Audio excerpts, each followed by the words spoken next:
పొన్నం ప్రభాకర్ అనే నేను తెలంగాణ రాష్ట్ర మంత్రిగా నా కర్తవ్యాలను శ్రద్ధతో అంతఃకరణ శుద్ధితో నిర్వహిస్తానని దైవసాక్షిగా ప్రమాణం చేస్తున్నాను.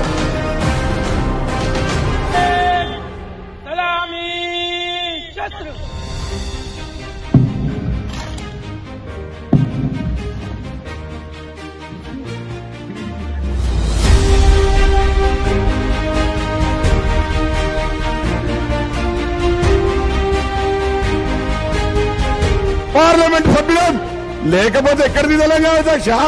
ఈ అవసరం వాళ్ళ నాయకుడు చెప్పిండు సోనియా గాంధీ లేకపోతే తెలంగాణ వచ్చేది కాదు. ఇవాళ ఇట్లా మాట్లాడితే ఎట్లా అధ్యక్ష?